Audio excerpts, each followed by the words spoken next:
పట్నంలా ఏ మనిషి జీవించినా శ్మశానంలా కట్టెలు మారితే గాని కాట్నం జాగైతే మారదులా. కానీ పల్లెల పొంటి అట్లా కాదు. ఎంతమంది జీవించినా అంతమందికి 6 అడుగుల నేల ఉత్తగా కూడా దొరుకుతుంది. అయితే ఈ నడుమ పల్లెల పొంటి కూడా అంత్యక్రియలకు తక్లీఫైతున్నదులా. అందుకే గ్రామ పంచాయతీకో వైకుంఠ ధామం వెలిసింది. అయినా గానీ గీడో ఊరిలా ఓ ఇంటోళ్లకు ఎంత తిప్పలొచ్చిందో చూడుండ్రి పాపం.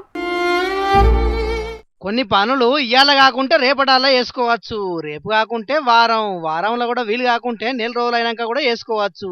కానీ జీవిడిచిన మనిషిని ఎన్ని దినాలని ఇంట్లో పెట్టుకుంటాం ఉల్లా. కానీ ఇగో కాటనంలో కాల్చినందుకు జాగలేక ఈ ఇంటోళ్లకు శవాన్ని 3 వద్దుల సంది ఇంట్లోనే పెట్టుకునే పరిస్థితి వచ్చింది పాపం. కృష్ణా జిల్లా పెడన మండలం నందిగామ గ్రామంలో ముచ్చట ఇది. జీవిడిచిన ఆయన పేరు ఈగ రాంబాబట.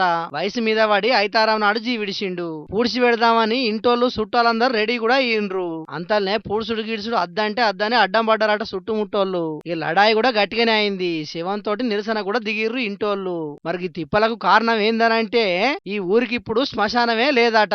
అగో అదెందుల్లా పల్లెటూర్ల పొంటి ఖాళీ జాగాలు కరువా అంటే నందిగామ నుంచి దావోజీపాలెం ఊరికి పోయే తొవ్వల శ్మశానం ఉన్నదట. గాని అదే శ్మశానంలా కొందరు కొన్నేళ్ల బట్టి ఇల్లు కట్టుకొని ఉంటున్నారట. ఇక ఏళ్లు గడిచినాయి కాబట్టి శ్మశానంలో ముద్దుగా గడ్డి మొలిసి నున్నగైంది. అందుకే ఈ ఇంటోళ్ళు మొర పెట్టుకోగా అధికారులు మళ్ళీ ఇప్పుడు దీన్ని శ్మశానంగా మారదామని కూడా పోయిండ్రు. కానీ ఇండ్లు కట్టుకొని ఏండ్ల కాలంగా ఉండేటోళ్ళు ఊకుంటారా? అగో వాళ్ళే అడ్డం తిరుగుట్లా కథ ఇందాక వచ్చింది. మా ఇండ్ల నడుమ శవాలను పూడ్చిపెడితే మేము ఇక్కడనే చచ్చిపోతామని బెదిరించటాలకు అధికారులు చేసేదేం లేక చప్పుడు చేయక పోయిండ్రట ఇంటి మొకాన.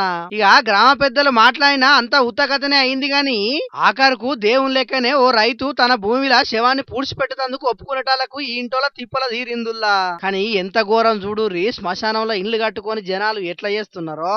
ఏం కలికాలమో ఈ కలికాలం పాడైపోను. మరి సర్కార్ పెద్దలు ఇప్పటికైనా ప్రతి ఊరికి ఓ శ్మశానం ఖచ్చితంగా ఉండేటట్టు చూడుండ్రి. లేకుంటే గిసొంటి తిప్పలే వస్తది. కాబట్టి ఇప్పటికైనా అసొంటి ఏర్పాట్లు చేయుండ్రి. ఏమంటున్నాం?